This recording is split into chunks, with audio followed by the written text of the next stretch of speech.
Hi guys, welcome back to Binge Watch Britney, and today we are going to be covering The Crown Season 6 Part 1. So this literally just came out maybe 2 or 3 days ago, and I did not start watching it right away. I'm glad that I took my time with watching it because this is something that I've been following basically since it came out on Netflix, and I maybe I didn't start watching it right away, but I somehow got into it. I loved season 1 and then just kept watching because I knew eventually they were going to cover Princess Diana, and it has been a wild ride for sure watching The Crown. Obviously I'm not going to do an episode on the past season, so we're really just going to kick it off with season 6 part 1. I just kind of want to get into kind of like what I know about Princess Diana, just like outside of the TV show The Crown.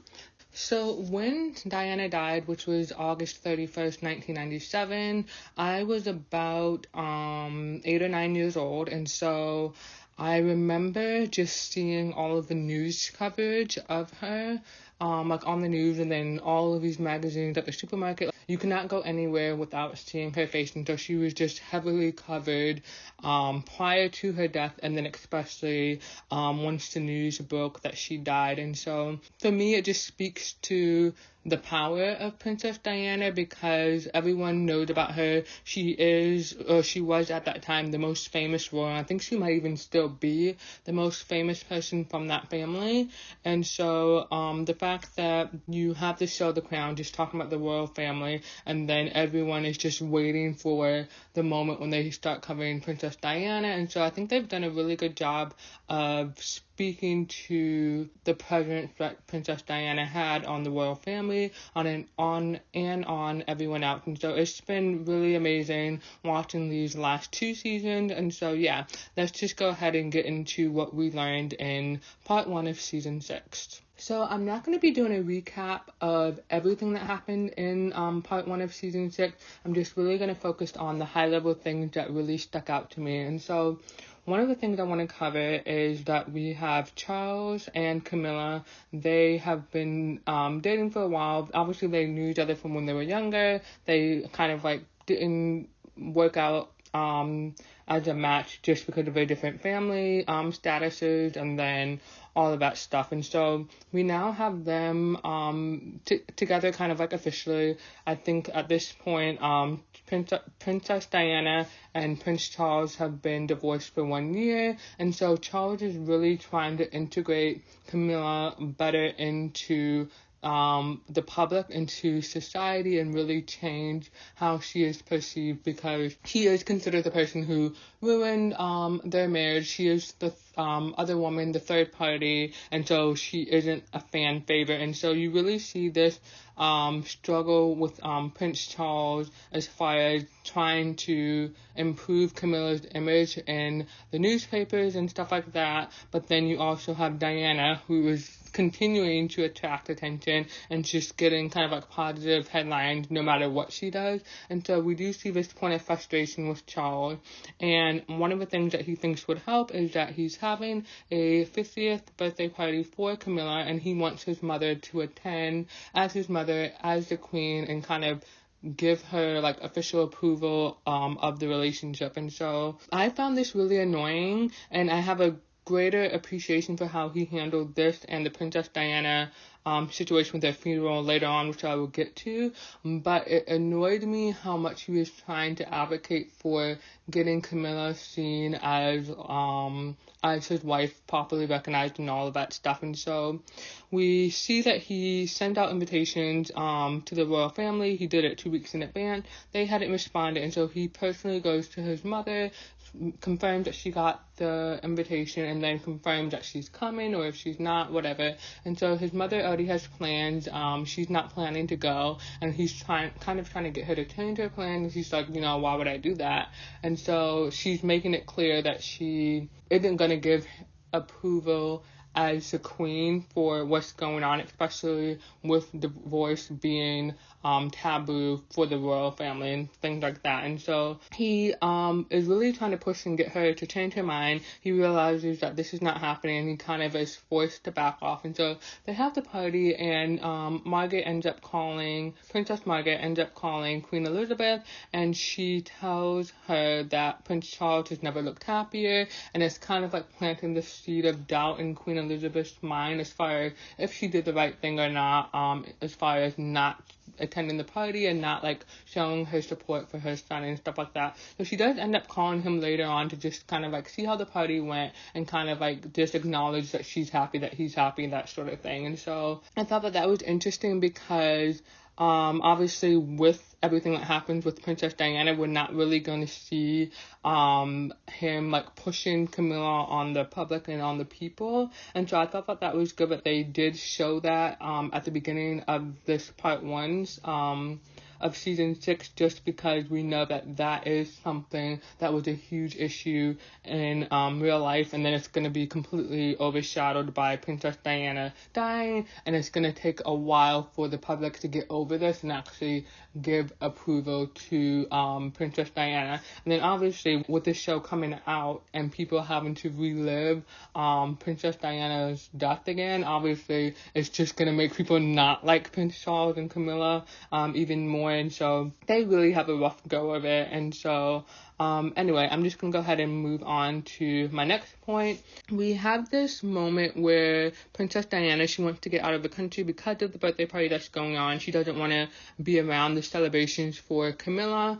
And so she ends up taking, I guess, Mohammed Al Fayed's invitation to hang out with his family, vacation with his family, and we see Muhammad kind of like pulling the strings to get his son Dodi there so that he can essentially be around Diana and woo her. And he's not happy with who Dodi is currently dating and who Dodi is currently wanting to marry, which is a model named Kelly Fisher, I believe. He just doesn't think that she is a good fit for what he wants his family to be seen as. And so we have Muhammad really working behind the scenes. He's really trying to draw them together. He's manipulating the situation. He calls the paparazzi so that they can get photos of Princess Diana and Dodi together, have those leaked and all of that stuff. And so we do see the royal family dealing with all of this aftermath of the photos being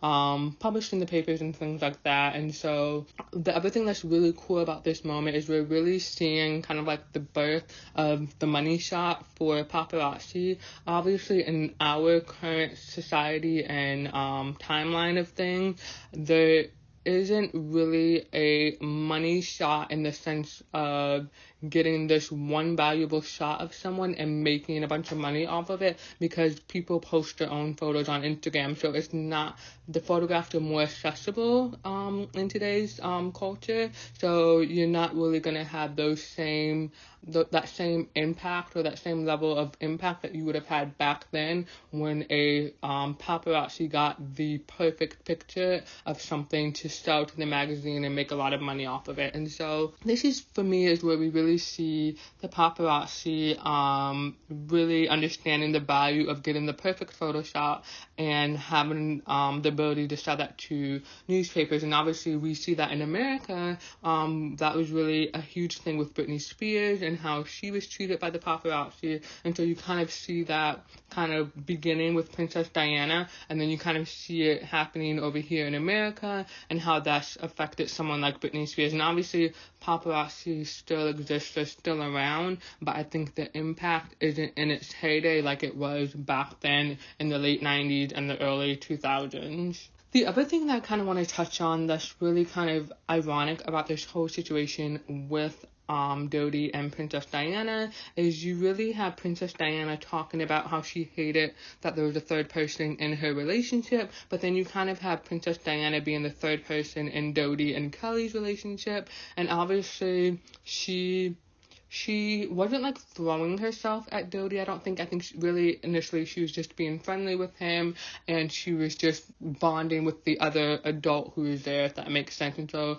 they obviously, at least on the show, they talked about his relationship with Kelly, the fact that she was on a different boat and she wasn't allowed to come on the main one, and then all of that stuff. And this just talking about the pressure to please your family and make the right choices as far as who you're paired with and all of that stuff. And they even talk about how Princess Diana, her father, she felt like he was really hands off. He didn't pay attention to her, and so she just had to do more and more to get his attention and get his approval. And then you have Dodi, who can never do anything right, and his father is really trying to manipulate him like a puppet to do the things that he wants him to do so that he can finally get his dad's approval. And so they just talk about the different parenting styles that they've been through, and they're also able to bond over that. The other thing I want to talk about is, I touched on this briefly, but the fact that the photos were leaked of Princess Diana and Dodi together, and how that has impacted the royal family, because now there's another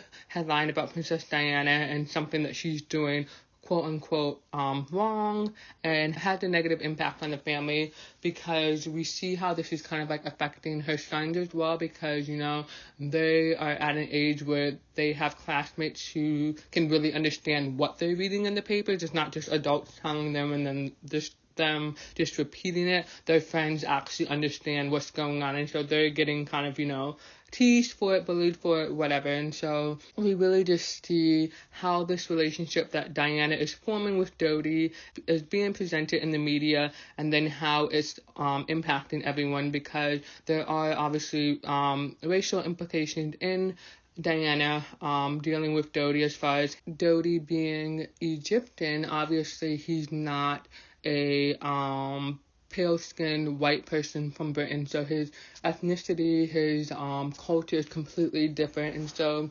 obviously in previous seasons they covered how Muhammad was really seen as an outsider, and he was really trying to kind of raise himself up in British society and kind of align himself with the royals so that he could be seen the way that he wanted to be seen. And so we see all of this playing out in the fact that Diana is involved with Dodi, and just how that continues to impact them going forward. And one other thing I want to mention is that with all of this coverage of Dodi and Princess Diana in the papers, we do see the royals kind of discussing the implications that this has as far as Mohammed Fayed wanting British citizenship. And so obviously if his son is able to marry someone who's deeply connected to the royal family, how can you deny that he's not good enough to be a British citizen? And so I think that was something that they were also considering. And so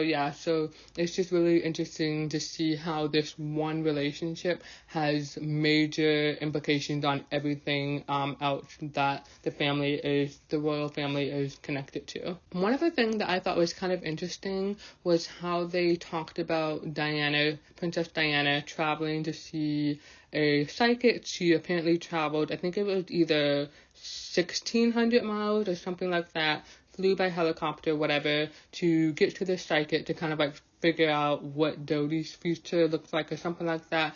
I just thought it was really interesting, because I am interested in psychics and all of that stuff. And so I just thought it was interesting that they put that out there just to kind of show like how I guess desperate that Princess Diana was to kind of control the situation, that she had to go to this psychic in this faraway place to kind of like get a grasp on how she should move forward as far as her relationship with Dodi. One thing I did find interesting just in like the coverage or whatever of Princess Diana dating Dodi, I thought it was really unfair how Prince Charles could move on with Camilla, but Princess Diana was basically ridiculed or criticized for whoever she ended up dating, because I know that she did date a few other people before Dodi, but she was really never allowed to do that. Like, it wasn't approved of, but Prince Charles seemed to have an easier go of it. And so I just really wanted to call out that double standard of Princess Diana not being allowed to move on, but they were unofficially allowing Charles to do the same thing, and whatever. So going on to my next point, I want to talk more about Princess Diana and Dodi. So we do see their relationship developing throughout part 1 of season 6, and we really see Muhammad continuing to pull the strings, and we know that at one point Princess Diana, I guess, is talking to her therapist, and she's saying, is it really good for you to be aligned with this family? There's a lot of chaos going on. It seems really intense and that kind of stuff, and so Princess Diana decides that she's going to cut the trip short, and she's going to fly back to London, I believe, on what is supposed to be, I guess, a commercial flight. And so here we have Dodi stepping in. He's like, hey, you're not going to fly commercial. We'll give you the private jet. I just have to ask my dad for permission. And then we see that conversation between Dodi and Muhammad, where Muhammad is basically like, you can have the jet, but you guys need to go to Paris first. And so we have Dodi really giving in to what Muhammad wants. He kind of tells Diana that she can use the jet, but they have to stop in Paris first, and he's kind of just really vague on what they're even going to Paris for. And so Diana, I guess she is kind of forced to go along with this. In hindsight, obviously, you're like, you should have just flown commercial. You didn't have to go to Paris. You didn't have to go on the jet. You know what I mean? There was already plans being made to have her take her own flight, her own commercial flight to get back to London. And so when we see them get to Paris, we see all of the craziness. They are instantly bombarded by paparazzi. They literally, unless they're like inside their physical hotel room or apartment, they barely have any privacy. They are constantly being waited on by the paparazzi when they're leaving locations, and so it's just really chaotic and crazy. And at one point you see them stuck in traffic, and you just see the paparazzi on the motorcycles pulling up to the cars, banging on the glass. Obviously the camera lights are flashing in their faces, and even though the people are just taking pictures, it is really terrifying to be trapped in a small car. You can't move, and then you have these people kind of like forcing themselves on you as far as taking pictures, banging on the car, and kind of like terrorizing you. So obviously some people say that it's not that big of a deal to have your picture taken in this way, but if you are constantly exposed to that and you have developed trauma from that, it's not going to be something that you're going to enjoy after a certain period of time. After a certain period of time, you're going to get annoyed, you're going to get frustrated, and you're going to not want to be in that situation just because of how chaotic and helpless you feel in that moment. The other thing that we really have happening in Paris is we really see Princess Diana and Dodi going back and forth between two places, the Ritz and Dodi's apartment. We see Dodi at some point stepping away to buy the ring that Princess Diana pointed out when they were in they were somewhere, I can't recall where they were, but they were in a different location that they left to come to Paris. And so she points out a ring. In Paris, they are there because that's the only place that has the ring in stock. And so we see Dodi go off and he buys the ring, and then he comes back and he's trying to arrange this dinner with a bunch of flowers so that he can essentially propose to Diana. And so we do see them in the car, and again, paparazzi is all over. It's kind of like difficult for them to kind of like move normally in the flow of traffic just because they have motorcycles on either side, and then obviously they're trying not to hit the people and stuff like that. And so we see them on their way to this restaurant that they're supposed to go to, that Dodi has made plans, reservations at, and they end up changing their mind. They go to the Ritz from Dodi's apartment. And so we see this moment where I don't know why they weren't able to get like a private area, but we see them basically being seated amongst like the general public, and everyone's just looking at Princess Diana. They realize that she's there, and she just ends up breaking down and crying. So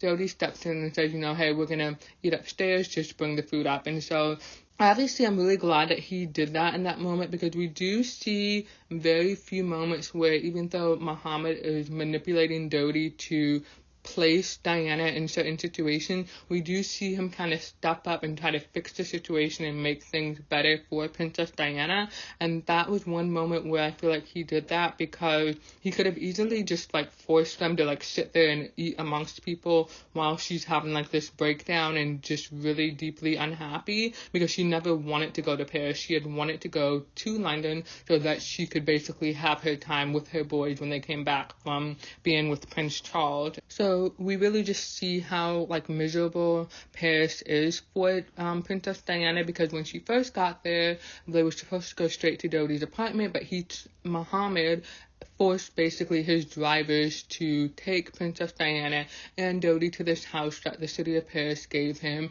And I thought it was really weird that the driver or the bodyguard or whatever, they were unwilling to deviate from Muhammad's instructions on where they were supposed to go. Like, I feel like, and I wish that Princess Diana had kind of like known that, but she was kind of giving the lead to Dodi to handle things like that, because I feel like she's Princess Diana. She's like, even though she doesn't have the HRH title anymore, I feel like she could have easily outweighed whatever Muhammad wanted. Like, his drivers, his bodyguards, whatever, they should have wanted to appease Princess Diana over Muhammad, you know what I mean? And so I wish that she had not been kind of like in the dark about what was happening. Obviously, that's how those things work. You're kept in the dark and you don't know what's going on until the last minute. And so obviously she was able to kind of like figure out what was going on because of the way Muhammad was on the phone. He was like, I want you guys to fill this house with love and happiness.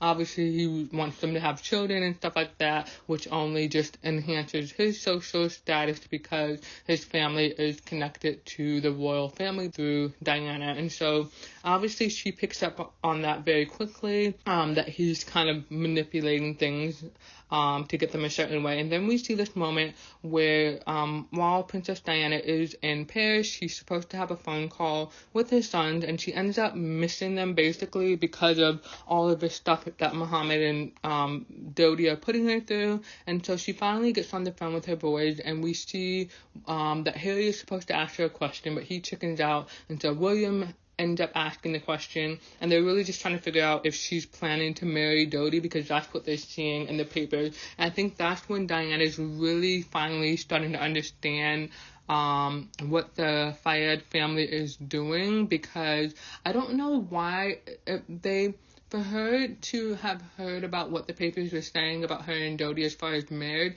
it almost made it seem like she didn't read the papers, which I found really interesting, because with the senior world, we see different moments of them getting delivered the newspapers in anticipation of whatever good news or bad news is being broadcast that day. And so I thought that was very interesting that as someone who is part of the royal family, she didn't, at least from what they showed on the show, it didn't seem like she had that habit of paying attention to what the papers were saying. Because if she had been, based on my assumption, then she would have really seen what was going on as far as what Muhammad was trying to do behind the scenes as far as play up the nature of their romance and kind of really push the narrative that they were going to get married. So finally, the really big moment in Paris prior to the car crash, we really have this moment between Diana and Dodi where Dodi officially proposes, and we just see Diana flat out rejecting him. And I'm very happy that she, at least according to the show, that she did that, because she had just told Prince William and Prince Harry that she was not going to marry Dodi. And so I think that if she had told them that and then accepted Dodi's proposal, that just kind of would have hurt her son's ability to trust her, being that she literally would have just lied to them and then turned around and did in fact get engaged to Dodi. And so I was really glad that she was able to take a stand and say no and say, hey, we don't really want to get married. We're just having fun. The only person that this marriage would please is your father, and so that's not a reason to get married. And so she's really able to kind of stand her ground and even get Dodi to understand that this is just his father's doing. This is not something that they actually want. And so I was really glad also, too, that from that conversation, we do see this moment where Muhammad calls Dodie, and he's trying to like get an update on what's going on. And then we see him, meaning Dodie, we see him on the phone with Muhammad, and we see at some point he actually hangs up the call, but continues talking on the phone as if he's actually talking to Muhammad. And so when I was seeing that scene play out, I was like, oh wow, that's really crappy. Like, he is basically tricking Princess Diana into thinking that something is happening, and it's not. And so that really made me feel bad for her, especially since we know that was her last day, that he was kind of being really deceptive with her to make it seem like he was doing something when he actually wasn't doing it. And so I was really glad that when you see that moment of them kind of like when they're setting up that kind of distraction decoy car situation where they're having all of the photographers or the paparazzi drawn to the front while they sneak out the back, I was really glad that they had that moment where he told her the truth, that he wasn't actually talking to his dad when he said the things that he really should have been saying to his dad. I don't know how she figured it out, because obviously on an iPhone it's a little bit more obvious, the phone's lit up and whatever, so I don't exactly know how she knew that he basically wasn't talking to his dad at that point, but I was really glad that they did have that moment of honesty, because it just would have felt gross that she died thinking that he was, I guess, honest or truthful in that moment with her when he actually wasn't. So I was just really glad that they did have that moment according to the show. So next I want to get into the aftermath of the car crash. And so obviously I'm really glad that this wasn't shown on camera. We do see kind of like the lead up to it. We see the car heading for the tunnel, we hear the crash, and then we hear the horn just consistently going off or whatever, and then we see that one person calling for help, the ambulance to come to help whoever has just crashed. And so we do learn that Dodie died right away. We know that Princess Diana was taken to the hospital, and then we see the family, the royal family, kind of finding out overnight that something has happened, that Princess Diana is in critical condition, and that they basically need to be aware that this is going on. And so we really see the senior royals, Queen Elizabeth, Prince Philip, and Prince Charles kind of learning all of this as it's happening. And then we see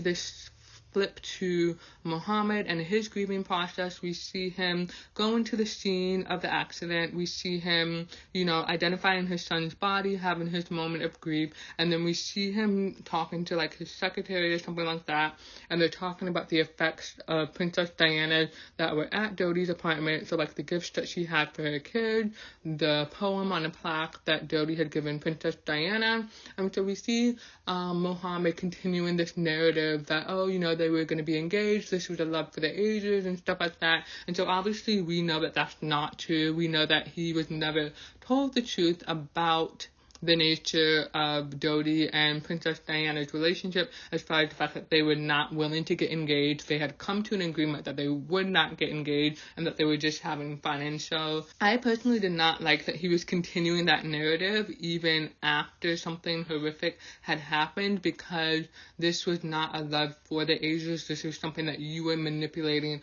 behind the scenes so that it would look a certain way. And obviously right now I'm just commenting on everything that happened on the show. I'm not necessarily commenting on things that happened in real life, just because there are obviously some differences between what was shown on the show and then what actually happened. And so I'm more so just criticizing what they chose to show on the show. And so with Muhammad dealing with his grief, we really see him trying to connect to the Spencer family and connect to the royal family. Obviously he's doing the right thing. There's two people who have died here, his son and Princess Diana, and so he wants to acknowledge their losses as far as Princess Diana's own family and the royal family. And so we see him wanting to write letters, we see him wanting to return the plaque poem to like it could be buried with Diana, and that's sent back. And so I really just, even though I understood why he wanted to bond with them, it was a false sense of wanting to bond, because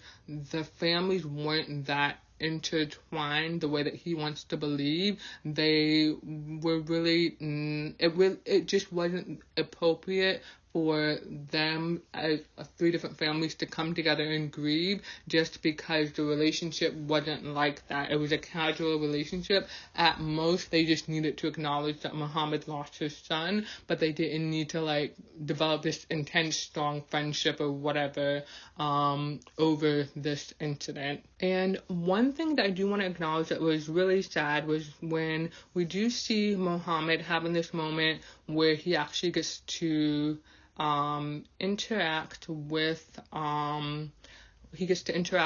Dodi's ghost. And so he's talking about how, it feels like just one person died, but they're only just acknowledging one person, and he's really upset and hurt by this. And so we have Dodi coming in, his ghost, and he's like, basically all of the Arab countries are calling me a hero. They're acknowledging my death, what happened to me, and so he's pleased by this or whatever. And then we see Muhammad kind of like breaking down. He's like, you were a perfect son. Basically, you didn't deserve what happened to you and how you're being treated after the fact of how people are remembering you. And I really liked that in that moment, Dodi kind of like stood up to his father and said, no, I wasn't the perfect son. Obviously, you thought very little of me. He's not saying those exact words, but that's what he means. And he's just telling his dad to be truthful in who Dodi was so that he can actually heal from the loss that he is experiencing. And so next, I want to go into how to honor Diana. So, obviously, this is a little bit out of order from what I just talked about with how Muhammad and Dodi's ghost interacted. I just wanted to keep everything kind of together. And so now I want to get into how to honor Diana. And so obviously when Charles gets the news that Princess Diana has officially or actually died, we see Charles right away break down. He's with his parents and he just breaks down. He obviously understands that he's losing Diana as his ex-wife, as the mother of his kids, as someone he was trying to be on good terms with. And so I think it's obviously a good thing to see that he broke down like that, because what we would have thought of Prince Charles based on past seasons is that he was like really happy to get rid of her just because he really wanted to be with Camilla and just felt like she was kind of like interfering with all of that. And so I think that this show did a good job of humanizing him in that moment, because this is a personal loss for him. As I was saying, at least from what we saw on the show, he was trying to be good co-parent with Princess Diana after everything with their divorce. And so we do see him kind of really taking a strong stance on how he wants Princess Diana honored. And so there's this moment where obviously they need to bring Princess Diana's body back, and we see kind of like, I guess, like the secretary or something like that for Queen Elizabeth. He's telling her, we need to do the royal protocol for Princess Diana and have her body brought back like on the official like royal plane or whatever. We see Prince Philip object right away. He's like, no, she's a commoner, basically. She needs to come back, basically, the way commoners would. Her family needs to deal with that, whatever. And so we have that secretary guy saying, like, yeah, I understand that she's not a royal, but, I talked to Prince Charles about this, and he was basically like, the mother of the future king of England needs to come back in royal fashion, unless you want her coming back in a Herald's fan and stuff like that. And so obviously, I thought that was a really clever remark, because prior to that, the whole reason why they didn't like Diana with Dodi in the first place was just because as a royal family, they kind of thought they were above like a department store owner, you know what I mean? And so obviously that Princess Diana is part of the royal family, and so you need to maintain that status for her and how you honor her death. And so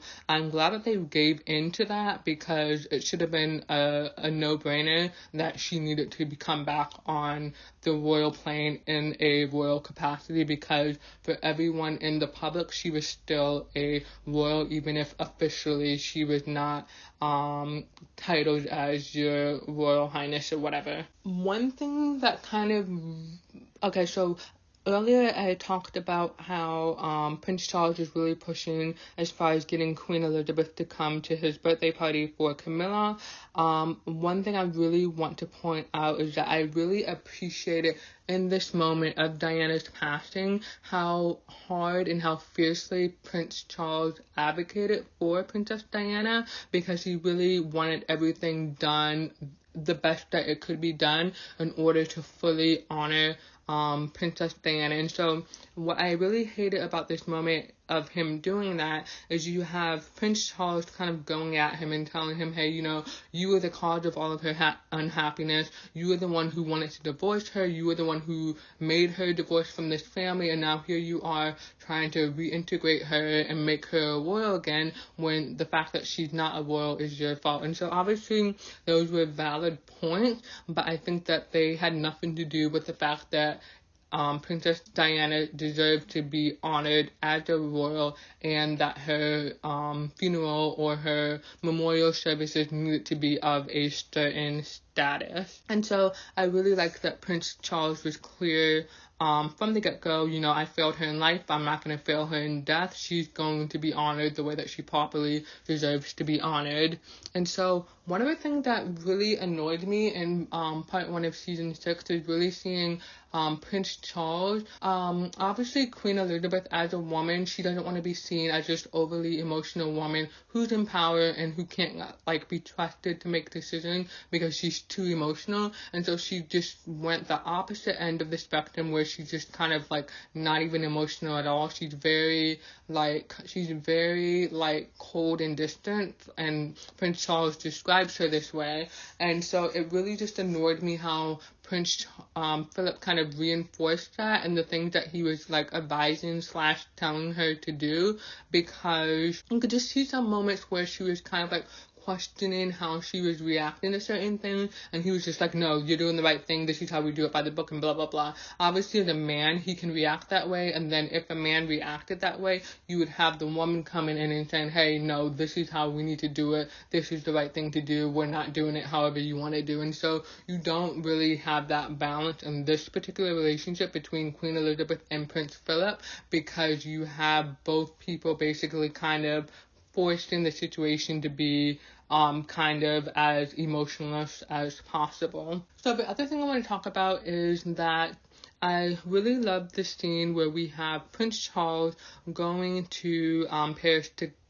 collect Princess Diana's body. He's able to see right away how people are reacting. He's seeing people in the street. He's seeing people basically lining up to acknowledge Princess Diana's death and acknowledge the cars that it passes by with her body and stuff like that. And so he's really seeing the public reaction to Princess Diana's passing. And obviously she passed in Paris, so the people in Paris are going to be a little bit more broken up about it, being that it happened in their country. But I thought that it was very telling to see that in another country that they are not the royal family of. You see this really strong connection to Princess Diana's death, because again that speaks to how influential of a person she was. And so I really like that, again, you see Prince Charles really processing his grief over losing Princess Diana. He obviously he doesn't need to identify her body, but he does see her body, and so we see this moment where he's crying in public or in private, and obviously the people who are nearby can hear him crying. And then we flip to the scene of him flying back with her body, and then we see him interacting with Princess Diana's ghost. And I really, really, really love that moment between them, because it was obviously this didn't happen in real life, but that was closure for Princess Diana and Prince Charles, in the sense of really acknowledging what her death meant for them as a family and as a former couple. Because Prince Charles is when I found out the news, I had a lot of regret. And then she's no, be honest, you were happy to be rid of me and blah, blah, blah. And then obviously he's speaking to how, and he said this to Camilla prior to this scene happening, that Princess Diana basically is setting off a chain reaction of the biggest thing that has ever happened in the royal family. And so I'm really glad that he's no, I'm not happy that you're gone. This is a really horrible moment, and this is something that's going to be with us forever, basically. You you have a huge impact. Like he says, Paris is a busy city, and you basically brought it to a standstill with your death because of how important, how influential you are of a person. So I really liked that moment of closure between them, because you have Prince Charles kind of recognizing and acknowledging the value that Princess Diana brings not only to their family, but to the royal family and to the world at large. The other thing that I want to talk about is, again, Prince Charles really advocating for Princess Diana to be honored properly. I really like that he pushed for a public funeral. Obviously, the senior royals, they were trying to push for like a private funeral that the Spencer family was in charge of, and Prince Charles came in right away, and he's like, no, this is not happening. You guys are basically shut in Scotland, in Balmoral Castle.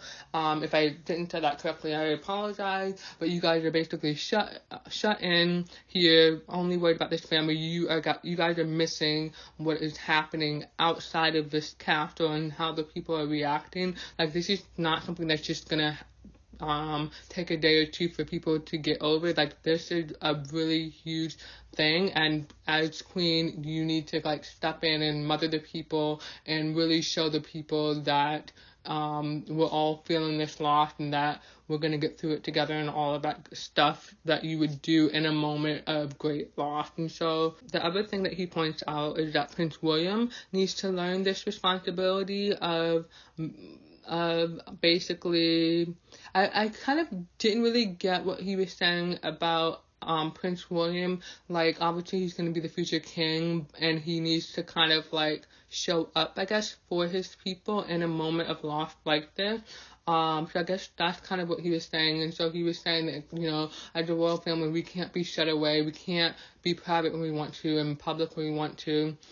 We have to be there for the people. We need to fulfill our duties to the people. I'm still kind of lost on exactly what he was trying to say, but I understand what he was saying as far as the royal family, we need to do our job and stuff like that. And so obviously the most talked about thing with the, I think, funeral procession was the boys having to walk behind their mother's coffin. I don't even know how long of a walk it was, but just the fact that they had to do that and had to publicly grieve for their mother was definitely a heartbreaking scene to see in real life. And I think they had some old footage of the actual procession in real life, and so cool is the wrong word, but it was really cool to see that played out on camera, because you really got to see how sad of a moment this was and how everyone was grieving, coming together to grieve the loss of this amazing person. The next thing I want to get into is prior to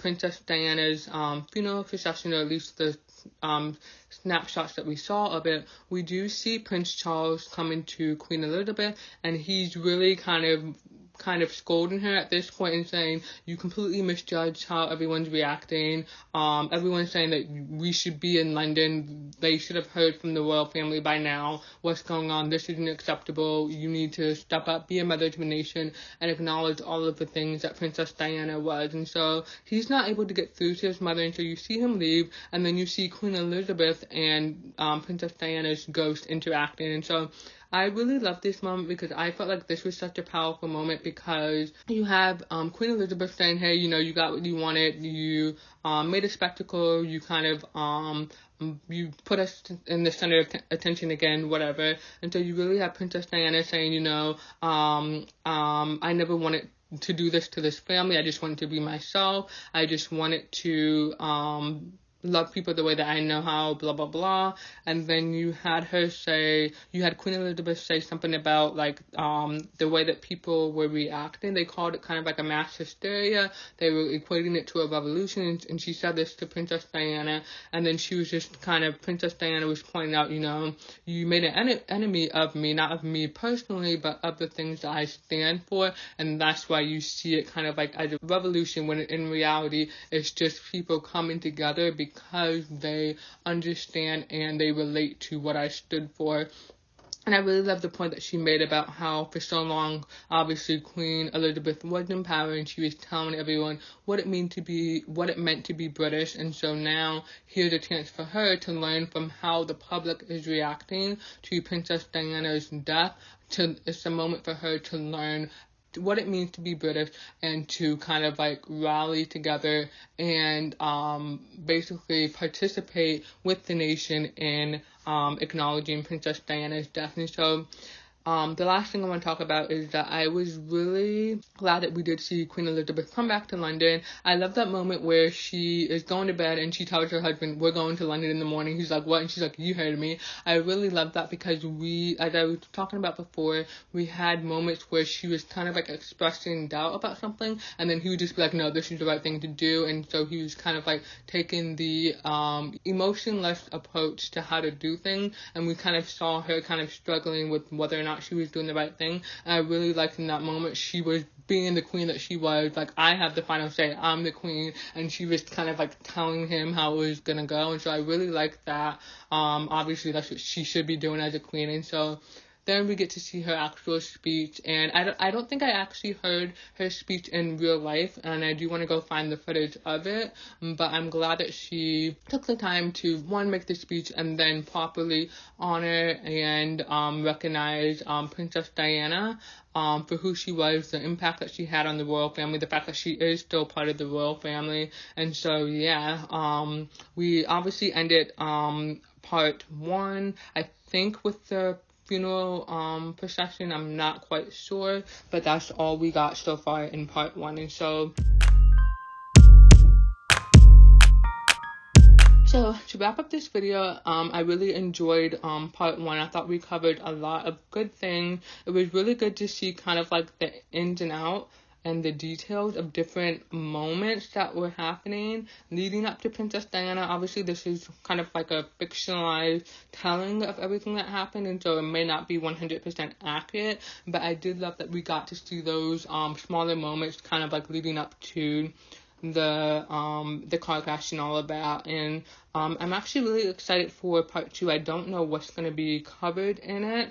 I think we're going to see older Prince William and Prince Harry and how they're dealing with everything going on in the aftermath of Princess Diana's death. And so I cannot wait for December 14th for that to come out, and I'm super excited to watch it. I honestly wish that we were getting more seasons, because obviously there's so much more that they could tell with Prince William and Prince Harry growing up, having their own families and stuff like that. So there's so much more of a story that they could tell, and hopefully someday they do pick it back up. But I am excited for part 2. And yeah, so be on the lookout for that video, and thank you guys for listening.